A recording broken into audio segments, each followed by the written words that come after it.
Torang Petampa Bacerita. Selamat datang di podcast kami, di podcast Teh Sulut. Orang petampa bercerita. Izin buka masker Pak, ini kita lagi. Sama ya. Ya, baik Pak.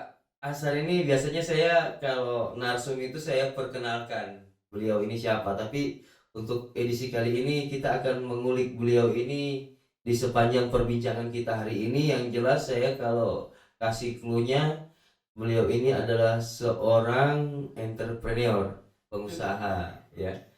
Dan juga sekarang mulai merambah, bukan sekarang sih, dari lama ya Pak ya. Sudah mulai dari lama ya, ini merambah ke politik ya. Jadi Ya, beliau juga seorang politisi ya. Baik, gimana kabar Pak Asar? Sehat ya? Alhamdulillah Pak, sehat. Iya. Ini sehat, sekarang ini jadi barang mahal nih, apalagi mulai info terakhir kita PPKM level 3 lagi nih di Betul. Manado. Tapi Pak Asar, setahu saya aktivitas kebanyakan di Minut ya? Domisili di sana atau gimana? Domisili juga, pekerjaan juga.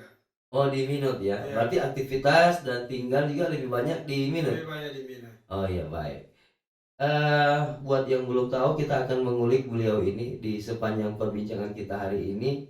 Jadi beliau ini banyak sih kalau saya baca di catatan ini, dari tahun 97 dan seterusnya ini megang beberapa perusahaan. Ini yang saya tertarik ini kalau yang sekarang ini direktur PT Unikotin. Benar Pak? United Coconut Indonesia. Oh, berarti pengolahan Kelapa. varietas kelapa ya Pak ya. Oh iya ya. Eh, Berarti ini sudah sampai di ekspor ya. Ya, Produknya itu apa Pak? produknya bisa disebut tepung kelapa, tapi sebenarnya bukan tepung kelapa, itu Ya. kelapa parut ya. Oh, Orang I Inggris see. bilang desiccated coconut. Desical coconut. Ya ya ya.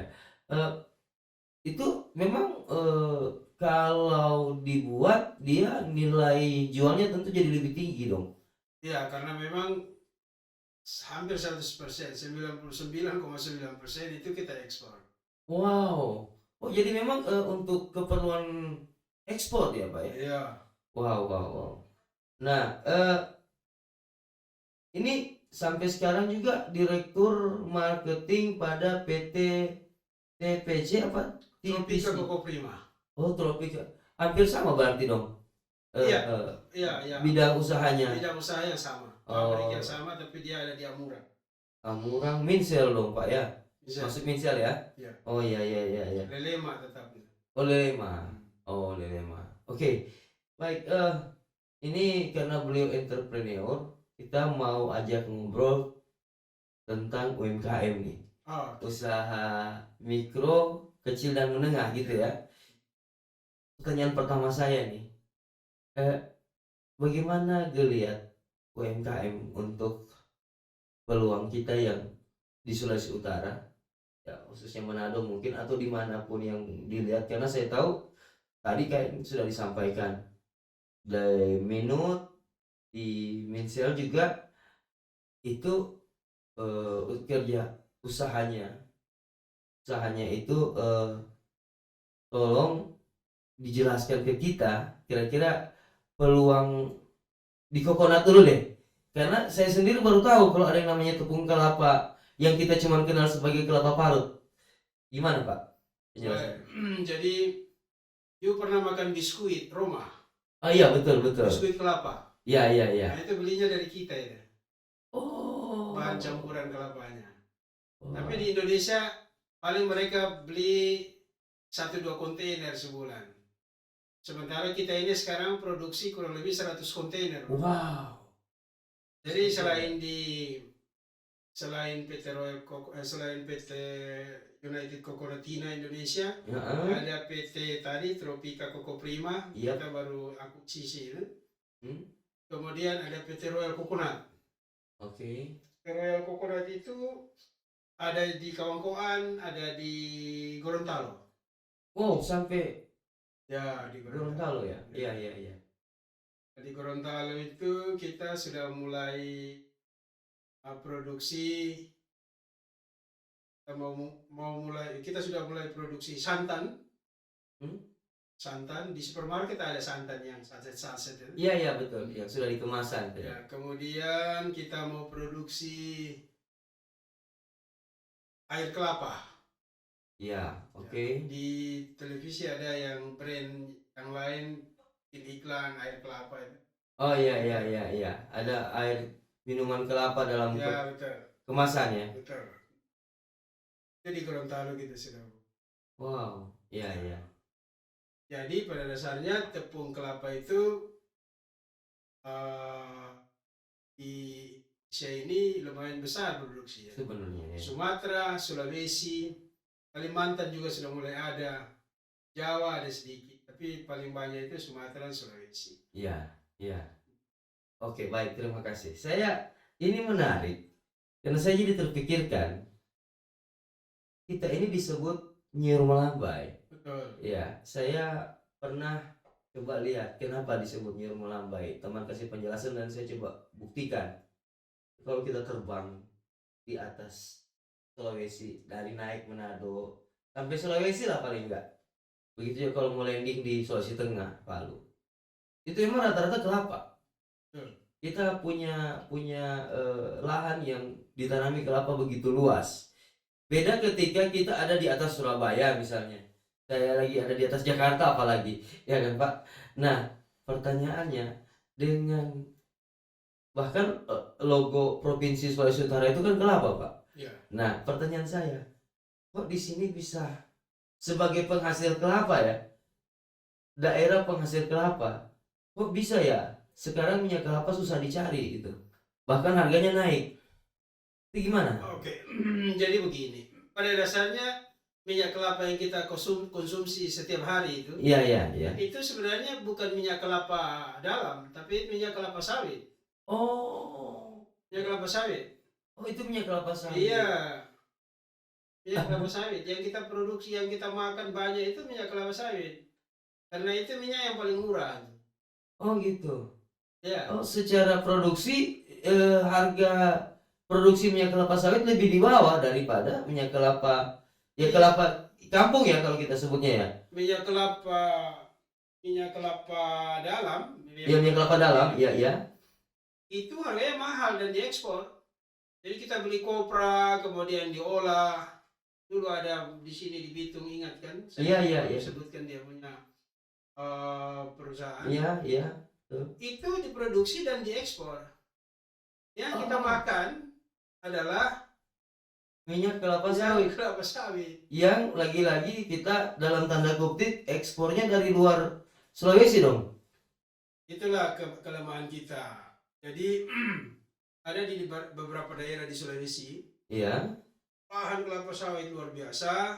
betul. Kemudian mereka cuma produksi sampai di crude.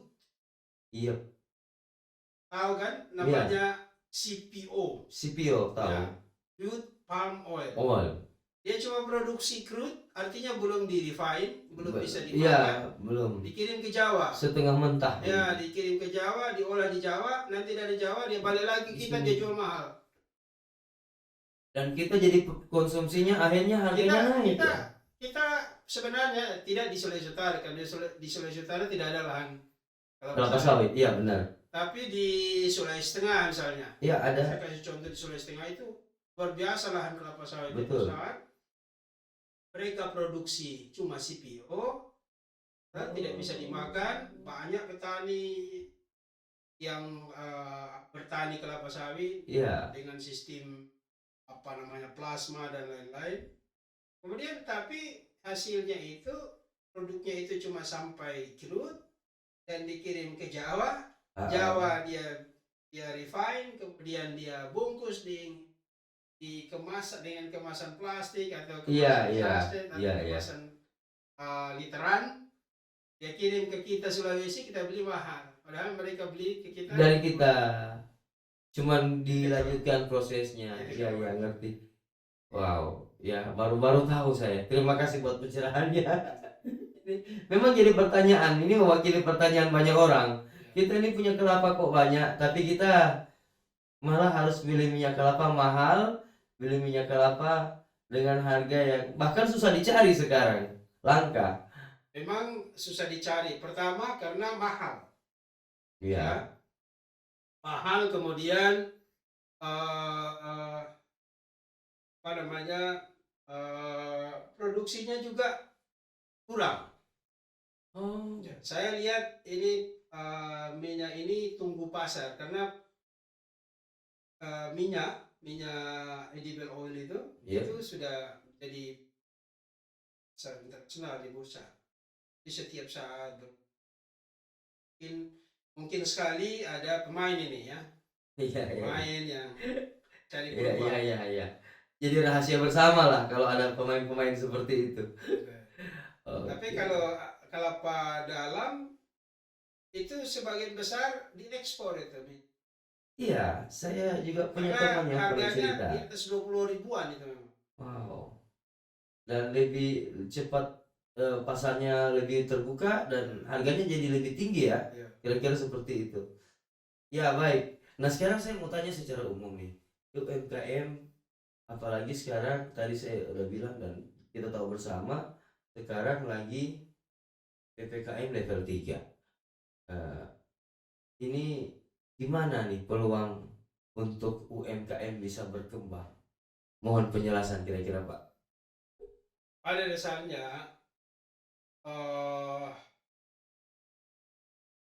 khususnya UMKM ya, Iya, khususnya iya, iya. UMKM pada dasarnya bisa berkembang kapan saja. Oke. Memang ada sektor-sektor usaha, tapi yang level-level menengah ke atas seperti restoran dan pariwisata, Retail juga kemudian mungkin. penerbangan itu memang mengalami masalah. Tapi kalau bisnis makanan, Ya, kuliner ya. eh, bisnis Bahan. makanan di dunia ini hampir semua bisnis itu berhubungan dengan makanan. Oh ya? Ya, orang bikin apa namanya, belanga goreng itu Iya. kan pabrik besi itu. Iya, betul, betul, betul, betul. Tapi dia berhubungan dengan makanan. Iya, iya, iya, iya. Orang bikin kursi plastik juga berhubungan dengan makanan. Ya, betul. Dipakai buat di restoran, di restoran ya, di Orang- kafe dan sebagainya. bisnis gelas, piring pecah belah itu berhubungan dengan apa? Makanan Makanan. pasti. Iya. Iya, Tukang iya. jahit celemek itu berhubungan dengan apa? Betul, Makanan. betul, betul. Hampir semua nih pabrik apa namanya, perusahaan di dunia itu Ya. berhubungan dengan makanan. Oh, oke. Kapal dibikin besar-besar untuk angkut apa? Makanan. Kontainer dibikin, kontainer itu untuk apa? Kontainer river yang pakai apa namanya, pendingin itu Iya, iya, iya. dibikin untuk apa? Itu untuk makanan. Iya, iya, iya. Jadi pabrik kapal, pabrik kontainer berhubungan dengan makanan. Jadi kuncinya kalau mau survive nih, berarti dia nggak lari jauh-jauh dan paling tidak berhubungan sama makanan. Pasti Kira-kira berhubungan gitu. dengan makanan. Pabrik kita juga berhubungan dengan makanan. Iya, iya. Kita beli gelas apa segala macam itu untuk apa? Bikin makanan. Jadi sebagian besar bisnis di dunia ini berhubungan dengan makanan. Dengan makanan. Pabrik oto itu berhubungan dengan makanan. Kalau dia bikin truk, dia angkut bahan makanan. Bahan makanan. Sebagian besar ya. Ngomong kamu punya tempat panas. Iya, iya, maaf. Kipas anginnya masih terlalu kecil. Nanti mudah-mudahan bisa beli AC kita ke depan. Baik, Pak. Berarti geliat UMKM ini saya baca baru-baru. Coba ditampilkan artikelnya. Ada semacam ikhtiar dari pemerintah untuk membuat UMKM ini bertransformasi digital atau masuk dalam komunitas platform. Dan geliat, kalau saya melihat secara umum di Manado sudah banyak sekali, ini yang kasat mata ini Pak, grup-grup di FB, saya nggak tahu kalau di Twitter apa Insta ya, itu yang bicara soal jualan makanan secara online. Oke. Nah, peluang itu di tengah pandemi seperti sekarang, di mana orang tidak lagi ada hubungan langsung antara penjual dan pembeli. Itu gimana Pak penjelasannya? Ya, saya kira memang kita karena teknologi juga terutama teknologi informasi ya Ya, berkembang begitu pesat. 10 tahun lalu kita belum bisa beli atau jangankan 10 tahun lalu, mungkin 5 tahun lalu kita belum bisa order makanan ya, atau order apa saja secara secara online, online. betul. Nah, sekarang sudah berubah. Ini tanpa pandemi juga tetap seperti itu. Oke. Tinggal sebenarnya masalah utama dari UMKM itu kita tidak punya apa namanya pengetahuan manajerial yang baik. Oh gitu ya. Ya, jadi UMKM itu usaha mau kecil, mikro, kecil, menengah, usaha besar. Mhm. Kalau dikelola dengan manajemen yang buruk, itu pasti tidak jalan. Oke. Setidaknya setiap aktivitas usaha itu dia harus memperhatikan 4 dasar daripada manajemen. Oke. Planning, organizing, actuating, controlling. Rolling. Ya. Itu perencanaan, kemudian organizing, pengaturan, Pengaturan, kemudian pelaksanaan, actuating pelaksanaan dan kemudian controlling. diawasi. Diawasi. Kalau Ya. itu jalan, pasti semua bisa jalan. Ya, ya. Masalah UMKM kita adalah modal, selalu begitu. Ya, Sebenarnya nomor modal, satu itu. ya, modal itu sebenarnya bukan masalah. Oh iya. Pada saat dia memulai usaha pasti dia ada modal. Cuma Mhm. bagaimana mempertahankan modal ini itu yang tidak ada. Saya lihat rata-rata usaha utamanya yang menengah ke bawah ya, Iya, iya. itu selalu modalnya dimakan. Itu beda kita orang Indonesia sama orang Cina. Oh iya. Jadi kalau misalnya kita punya modal 1 juta misalnya, Yap. untuk berusaha apa, Mhm. yang kita makan itu berikutnya kita makan ini 1 juta kita makan 100.000 lagi modal. Kalau orang China pasti dia ikat pinggang. Iya. Apapun yang terjadi modal ini dia tidak mau makan. Oke. Dia makan bubur atau dia makan ikan teri atau dia makan apa namanya lauk yang Iya. murah-murah. Yang Ah. penting modal Modal- itu tidak dimakan, Oh iya. tidak keluar. Untungnya aja dia bisa makan. Ini Tapi menarik. kalau kita mau makan enak, walaupun modal ini tergali diambil, Iya. kita jadi perilaku konsumtif daripada pengusaha menengah ke Ke bawah bawah ini. itu merusak manajemen usahanya. Wah, ini makin menarik ini bahasannya. Ya. Jadi saya sepakat karena contoh nih, ketika dia mengajukan pinjaman ke bank, Ya. cair sekian, yang pertama dilakukan bikin syukuran, Ya. ya kan? Lagi punya uang, dan lucunya seringkali lupa ngitung berapa untung dan berapa modal, hanya modal kemakan kira-kira begitu. Itu masalah kita, itu jadi kebiasaan. Tapi sebenarnya ini kelalaian daripada pemerintah dari zaman ke zaman, lalai dalam memberikan edukasi kepada rakyatnya yang berusaha bahwa sesungguhnya seperti tadi yang saya bilang, POAC itu planning, organizing, Iya. actuating, controlling Controlling itu. harus dilaksanakan. Sekarang kamu orang saja yang tidak kuliah atau tidak kuliah di manajemen tidak tahu itu. Jelas, itu yang saya mau Tidak pernah tanya. dengar itu POAC. Apa itu POAC? Apa itu POAC? Planning, organizing, actuating, controlling. Controlling. Itu penting sekali. Dalam hidup kita juga begitu. Kalau Pasti. kita tidak ada planning, susah Ya. itu jalan. Betul. Tapi kalau betul. kita punya planning dan kita kemudian Dan organize. atur baik-baik, Iya. kemudian kita laksanakan, Dan kita awasi, di jalan. Dan kita Oh, akan oke. tahu kalau kita ada planning. Oh, planning itu kan banyak hal ya, termasuk budgeting itu planning. Iya. Budgeting Pasti. itu penganggaran, itu planning, itu bagian dari planning. Kemudian scheduling itu juga bagian dari planning. Jadi misalnya saya berusaha dengan uang 1 juta. Oke. Saya berencanakan membuat kue misalnya 10 macam. Ya, Dengan 1 juta itu saya bisa bikin 10 macam. 10 macam. Dengan 10 macam ini saya akan jual dalam waktu beberapa hari. Hari, iya. Dalam 1 hari misalnya saya harus jual. Keuntungan saya ada. Di budgeting itu pasti ada. Marginnya berapa? 20%. 20% margin dari 1 juta berarti 200.000. Saya juga rencanakan saya punya makanan sehari-hari hidup saya untuk Kebutuhan. saya bisa kebutuhan. Kalau saya bergantung ke sini, saya ambil jangan 20%, 10%.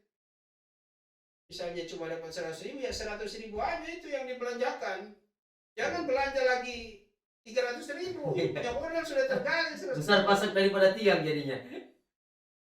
Ini sebenarnya kalau ditahu sama pengusaha kecil, itu pasti mereka akan lakoni ini hal. Cuma Oke. karena mereka tidak tahu, tidak sadar, saya punya modal tergali. Iya. Akhirnya Tiap hari habis itu sudah habis modal.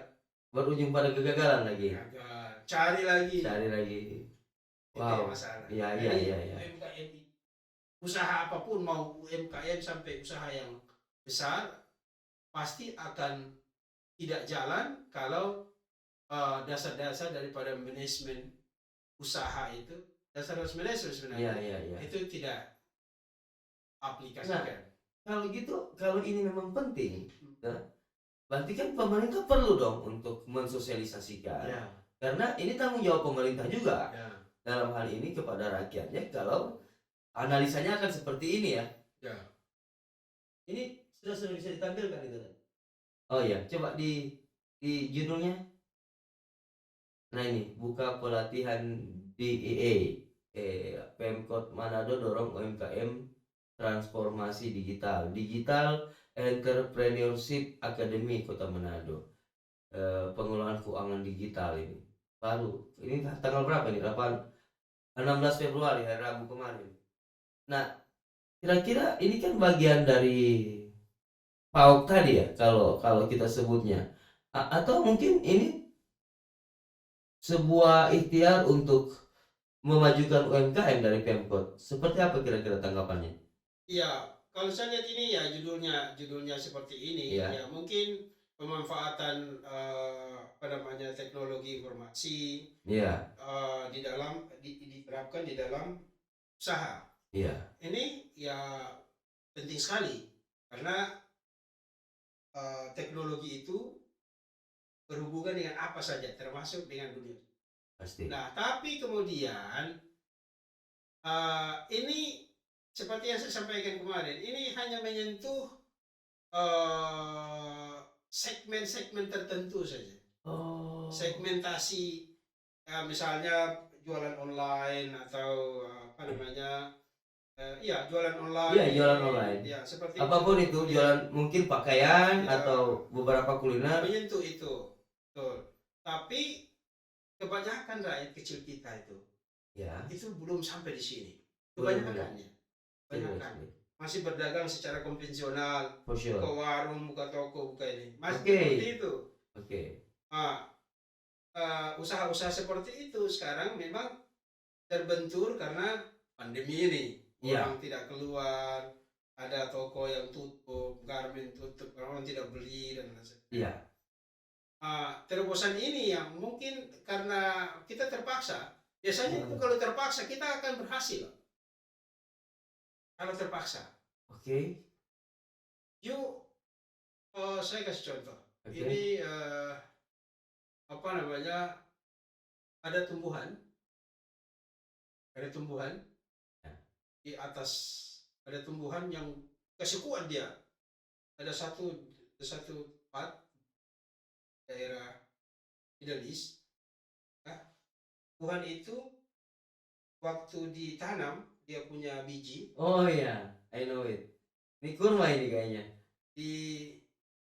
ditutup dengan batu. Batu. Betul. Dia tumbuh dia tidak ke atas, dia ke bawah dulu. Nanti dia kuat baru dia bisa cungkel ini batu baru dia ke atas. Baru dia. Nah, dia itu jadi lebih kuat. Nah, begitu juga manusia. Biasanya seperti itu.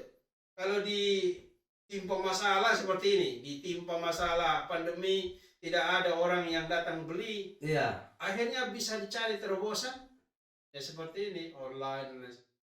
Banyak orang yang sekarang terpaksa harus apa namanya, walaupun dia gaptek, dia berusaha untuk bisa jualan online. Jualan online ya. Harus berinovasi. Ya, Ya. Saya pernah baca sebuah peribahasa yang mengatakan the empty stomach make creative thinking. Ya. Perut yang kosong membuat pikiran jadi Ya. kreatif. Pikiran sependapat dengan itu. Nah, yang lucunya tadi saya coba-coba googling nih soal UMKM di Manado. Yang saya dapat berita selanjutnya. Ini dari polisi ya, kepolisian ya. Ada ya. Polda Sulut siap berikan rasa aman bagi pelaku UMKM. Ini saya bingung. Saya baca beritanya terus di scrolling ke bawah. Tolong. Nah, Polda Sulut bersama jajaran siap memberikan rasa aman dengan mengawal pelaksanaan program serta pelaku usaha UMKM di New Malambai. Ini hubungannya apa, Pak? Maksudnya apa? Sepenting itu kah? ya begini, kalau dia bilang aman, memang keamanan ini penting sekali. Ya, oke. Kalau kita bikin kegiatan apa saja, kalau tidak ada rasa aman, ya pasti ada problem pasti. Oke, saya bisa mengerti yang itu. Nah, saya juga belum tahu subjek yang spesifik daripada rasa aman yang diberikan Polda ini seperti apa. Tapi itulah. kalau dari katanya, ya aman, kata aman itu penting sekali. Ya. Penting sekali untuk kegiatan apa saja. Yang saya pahami gini, selama ini ya, maksudnya tidak se-UMKM ini, dalam artian ya orang mau invest di Indonesia, para investor mau invest ke Indonesia. Ya ini bicara negara nih. Mereka lihat aman apa enggak gitu. Ya, Secure secara keuangannya, secure secara izinnya dan seterusnya. Tapi kalau ke UMKM apa iya ya sepenting itu. Makanya saya tanya ke Bapak mungkin. Nah, dari pengalaman nih sebagai seorang entrepreneur dari udah berapa tahun yang lalu, kurang lebih 20 tahunan kira-kira. 20 tahun lebih sudah bergelut sebagai seorang entrepreneur. Ini tips-tips apa kira-kira yang bisa dibagikan ke yang nyimak ini untuk kita, channel kita hari ini dalam upaya untuk memaksimalkan, atau mungkin ada yang baru mau memulai usaha mikro ini, kecil menengah. Baik, itu pertama dibutuhkan satu keberanian. Berani. Ya, dibutuhkan satu keberanian untuk memulai suatu usaha. Bukan keberanian, tidak takut gagal, itu salah. Keberanian yang saya maksudnya tidak takut gagal gitu. Jadi jangan belum apa-apa nanti ini begitu, banyak handicaps kan. Oke. Banyak sekali handicaps di dalam perjalanan usaha itu. Saya kira bukan cuma perjalanan hidup, banyak sekali Ya handicaps, pasti. banyak rintangan, halangan. Nah, Jadi harus berani ya, nomor satu. Iya, artinya berani dalam hal ini yang tidak takut gagal gitu. Tidak takut gagal. Nah, kemudian dibarengi dengan pengetahuan. Jadi Knowledge. memulai usaha itu ya dibarengi dengan pengetahuan tadi yang saya bilang, terutama dia. Saya rencanakan, kemudian saya laksanakan, saya atur, kemudian saya laksanakan dan saya awasi. Ini penting sekali. Oke. This is the key. Ini apa namanya, kunci dalam usaha. Jadi untuk berusaha itu banyak sekali yang bisa menjadi Peluang. Mungkin. ya banyak sekali peluang untuk berusaha apa saja. Sure. Saya lihat sesuatu, kita mulai, coba kita mulai. Iya. Tidak takut gagal. Saya sudah pernah macam-macam, mulai dari kecil. Tapi Ini pernah gagal juga dong Pak? Pernah gagal. Pasti ya. Pernah gagal. Tapi gagal saya tidak apa namanya, tidak terlalu gagal sampai terpuruk begitu ya. Iya. Jadi yang saya bilang tadi itu, saya tidak pernah makan saya punya modal. Iya. Saya tempatkan modal, itu tidak Iya, pernah makan. siap. Wah, itu. Paham sih. Jadi mau ikat pinggang, mau Ya maksudnya gini, ini antara pengetahuan gitu dan berani dalam tanda kutip, bukan nekat, berani. Ini seringkali kan jadi kontradiktif. Ketika orang punya pengetahuan kan harusnya berhitung. Nah, hitung-hitungan ini kan membuat agak sedikit ciut atau malah lebih kreatif. Jadi begini. Jadi mau mulai usaha, dia berani untuk gagal gitu. Berani, Ya. maksud tadi saya ulang beberapa kali bahwa dia tidak Tidak takut. takut. Tapi harus dibarengi knowledge juga supaya tidak konyol. Benar. Nah, kalau dia hitung, kalau saya beli, saya dagang paling gampang. Ya. Saya beli sesuatu, baju dan misalnya dari Jakarta, saya bawa ke sini, ongkosnya berapa, ongkosnya berapa. Kalau saya jual ini, dia bisa laku sekian, oh berarti untungnya sekitar 10%. Oke. Oke. Kalaupun misalnya paling apes, Ya. ini bisa terjual misalnya apa namanya balik Modal. Ya, oke. Itu hitungannya seperti itu.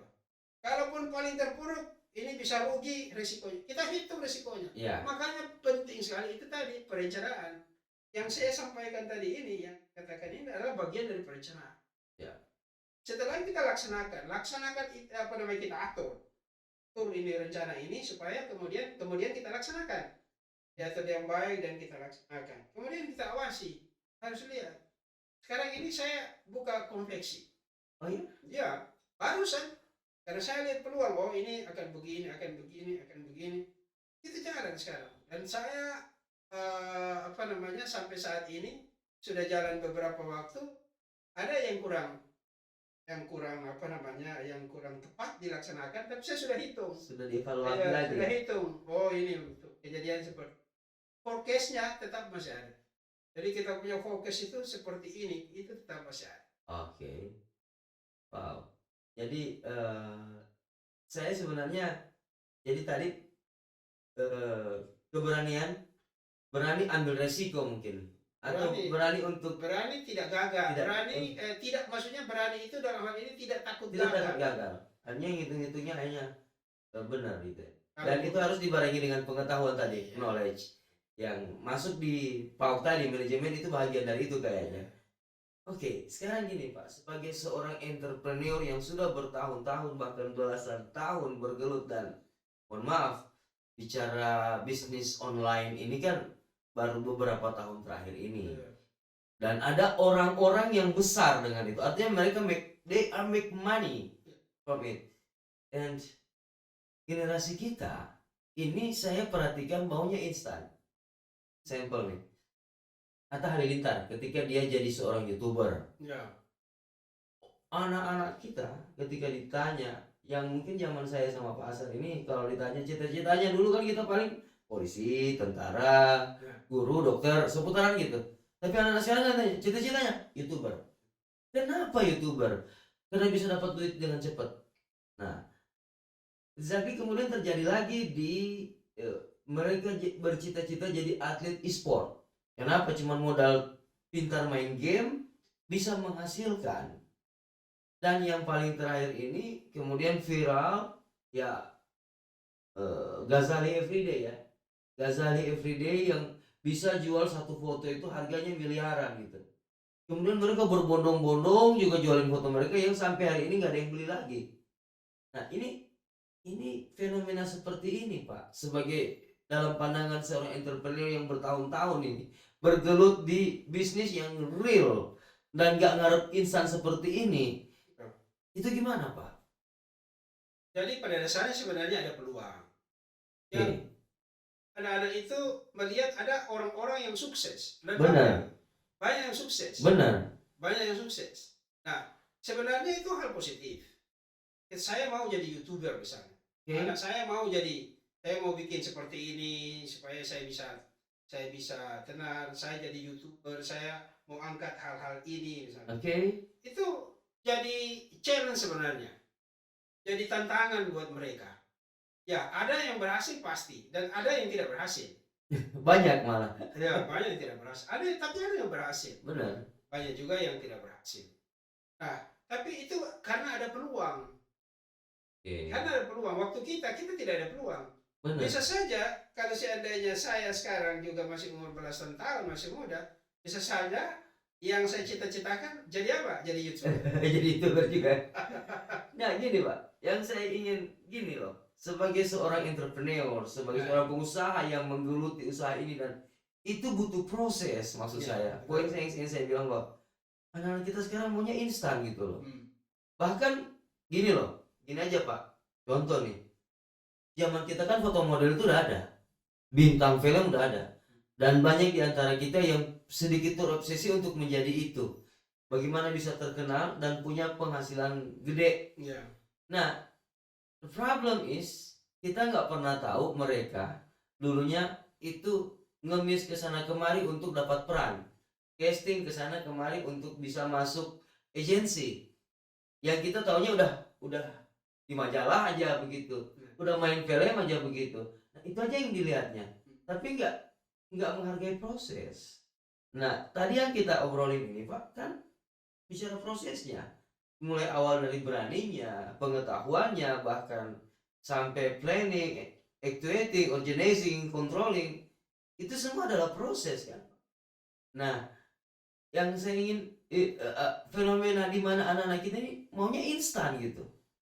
Ya. Ya, ini Jadi begini, tadi sebenarnya berhubungan lagi dengan tadi puas itu. iya, Kalau misalnya mau jadi YouTuber, ya dia rencanakan dulu. benar. Rencanakan. Kalau dia tidak, jadi yang saya bilang tadi, fungsi-fungsi dasar-dasar manajemen ini diterapkan di semua kegiatan, di semua aktivitas. Termasuk jadi YouTuber. Kalau dia planningnya bagus, kemudian dia atur betul-betul, kemudian dia laksanakan, dan dia awasi, dia bisa jadi YouTuber yang berhasil.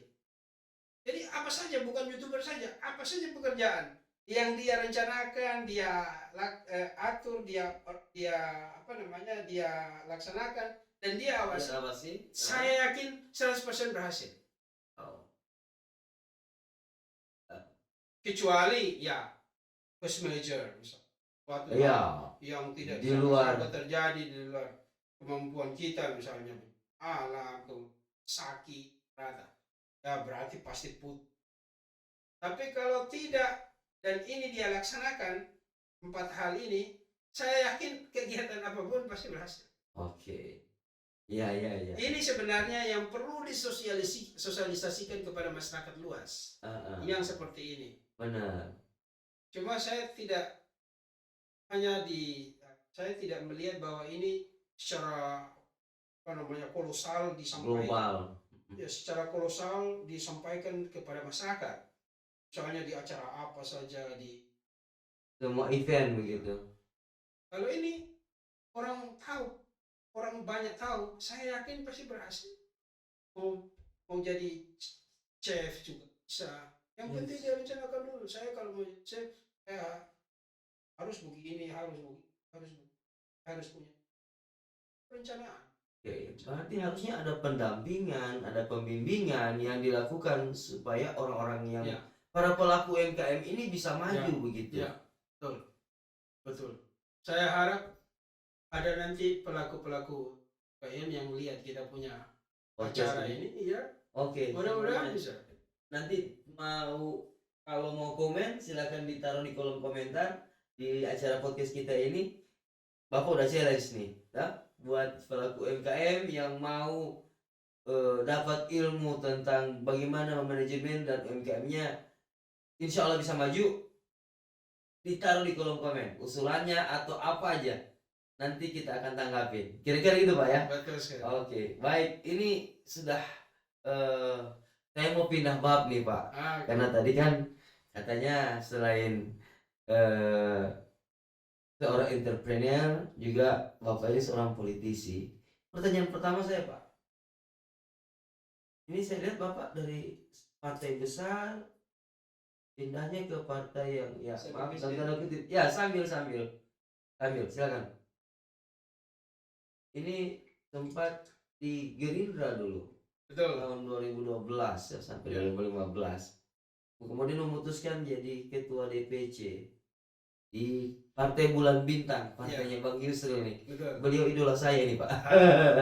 Bang Yusril Ya, Kisah beliau Mahendra. idola banyak orang. Iya. Saya Ganteng, idola. ya, Cerdas dan cerdas. ya, luar biasa. Ketokohannya tidak diragukan lagi. Betul. Kenapa memutuskan ini? Pertanyaan maaf agak personal.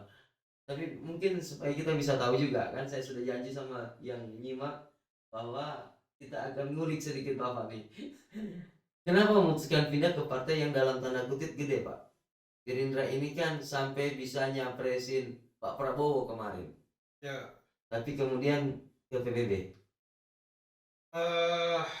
Jadi sebenarnya setelah 2014 itu saya mencalonkan diri jadi anggota legislatif di Medan Utara. Saya tidak terpilih. Oke. Nah, jadi saya balik ke kandang, balik ke pabrik. Sebelumnya saya di luar pabrik. Oh, Ya, saya- begitu ceritanya. Saya luar pabrik karena saya beraktivitas politik. Setelah tidak terpilih, saya balik ke pabrik. Oke. Hampir tiap hari saya di pabrik. Oh, begitu. Nah, kemudian ada datang teman yang ngajak Ah, 2018 itu iya. masuk. Saya menolak luar biasa. Ini sih menolak memang. Tadinya. Ya menolak. Tapi kemudian ada beberapa hal yang saya tidak bisa ungkap di sini yang kemudian saya ya sudah kita ikut aja Oke. Partai Bulan. Tapi memang peluangnya bagus ya menurut Bapak, kansnya sampai mau ke PBB untuk Sulawesi Utara. Jadi Gimana? begini, peluang ini sebenarnya kalau partai politik ya, Iya. organisasi ini, organisasi politik misalnya, itu semua tergantung daripada bagaimana parpol itu, partai politik itu diurusi. Dia walaupun partai besar, kalau tidak diurusi dengan benar, Iya. itu juga bisa Iya. tidak apa namanya, Mandek ya. iya bisa tidak Jalan dengan berhasil. Iya, iya. Tidak berhasil. Kita lihat partai-partai besar seperti P3, Oke, dulu partai besar, betul. Hah? Iya. partai besar. Golkar, Golkar, iya. kalau sekarang ya si Golkar masih P3, Stabil, tapi mengalami penurunan juga sih. Harus diakui. ya khususnya kita bicara di daerah ini Iya, ya, di daerah di Sulawesi. Manado. Utara. P3 itu dulu banyak, Dan besar, Pak. besar. Mm-mm. Tapi karena ya mungkin ada sesuatu hal yang kemudian menurut saya tidak terurus dengan baik. Ya bisa Iya. apa namanya, belum berhasil. Saya doakan mereka juga bisa berhasil. Iya, iya, iya. Nah itu lagi kembali seperti tadi, tidak diterapkan itu apa namanya fungsi-fungsi manajemen. Iya. Walaupun mereka tahu sih sebenarnya. Insya Allah. Iya. Nih saya pindah pertanyaan berikut nih. Eh. Ini agak menarik. Ini saya mau dengar dari seorang Pak Ashar tentang isu pemindahan KN ibu kota negara. Oh. Ya. Ini kan lagi viral nih. Ya, Ya, penajam ya, ya, Kalimantan. ya. Ya, gimana tanggapannya? Kalau saya baca banyak negara yang memindahkan dia punya ibu kota Oke. dan tidak berhasil. Oh ya? Tidak berhasil. Tapi ada juga yang berhasil. Nah, kalau kita lihat dari keadaan kota, saya beberapa kali ke Turki. Oke. Saya kelilingi itu. Saya pernah naik dari Istanbul ke Ankara. Saya naik pesawat dari Ankara ke keliling 8 jam perjalanan. Right. 8 jam perjalanan dan jalan yang bagus, jadi memang berbiasa itu Fasilitasnya. 1000 kalau kilo saya keliling. Kalau saya lihat ke arah ibu kota itu sepi. Ankara. Ya. Ibu kota. Yang ramai sekali itu Malah Istanbul. Istanbul. Ya. Ibu Oke. kota dulu. Ya, ibu kota sebelumnya. Oke. Jadi saya tidak tahu persis ini masalah pemindahan ini, tapi yang saya bayangkan kira-kira karena ini negara saya sudah beberapa kali pergi, Ya. kota ini Ankara sama Istanbul, Istanbul ini sudah 4 atau 5 kali saya pergi. kunjungi. Saya yakin di benak saya Hah? ini akan terjadi seperti Ankara dan Istanbul. Oke. Jakarta seperti Istanbul, Ankara Angka seperti penajam. Kalimantan sana. kira-kira seperti Iya. Oke, asik sekali sebenarnya ngobrolnya ini. Mudah-mudahan sukses terus, Pak. Saya ada satu sebenarnya saya mau tanyakan ini. Saya penasaran karena di salah satu profil yang dikirim itu ketua HPA, ya. Himpunan Pemuda Al-Khairat. Iya. Ini lulusan Al-Khairat memang atau Tidak, saya bukan lulusan atau hanya Abnaul Khairat? Abnaul Khairat. Oh iya. Saya Abnaul Khairat. Oh iya. Dan saya ketemu Habib waktu itu, Mm-mm. kemudian diberi ini, diminta kesediaan. Oh, Saya bersedia. Karena memang HPA ini lagi ya tadi itu tidak terurus. betul. Alhamdulillah ini sekarang kita sudah bentuk lagi dan lagi menunggu, masih berproses, lagi menunggu SK, dan setelah itu mungkin kita akan ada kegiatan. Oke, baik. 1 jam ya, kurang lebih kita ngobrol. Iya, ini terima kasih banyak waktunya. Saya tahu Pak Asar ini sibuk sekali, tapi meluangkan waktu untuk podcast kita. Saya sekali lagi mohon maaf kurang nyaman dengan lightning yang begitu banyak, sedikit. Ya. Mudah-mudahan kedepannya kita lebih punya pendingin di sini. Insya Allah. Tapi paling tidak kita doakan terus apapun yang dilakukan Pak, baik di secara karir di seorang entrepreneur, seorang pengusaha sukses, dan juga karir di politisi juga makin berkilau dan Amin. gemilang ya. Amin. Kita sangat berharap tokoh-tokoh seperti Pak Asar ini untuk memajukan Sulawesi Utara ya, di Minut ya Pak ya. Minut ya, dan pasti insya Allah juga kan berdampak buat kita yang ada di Manado. Inilah profil yang kita tampilkan hari ini, luar biasa. Banyak sebenarnya yang saya ingin obrolin, cuma ya pastinya waktu juga yang terbatas dengan kesibukan ini. Beliau ini sebenarnya udah luar biasa aja udah mau datang. Dan berapa kali cancel Pak. Mohon maaf juga soal itu. Tapi akhirnya bisa ketemu juga hari ini dengan segala kekurangan. Saya mewakili kru. Ini mohon maaf kalau ada hal yang kurang nyaman, dan sepanjang podcast ini banyak pencerahan-pencerahan. Dia juga tadi jangan lupa ya untuk challenge beliau. Kalau ada tanggapan silakan taruh di kolom. Aku dapat ulang nanti torang di podcast Sulut Torang Petampa Bacerita. Assalamualaikum warahmatullahi wabarakatuh. Terima kasih Pak. Ya.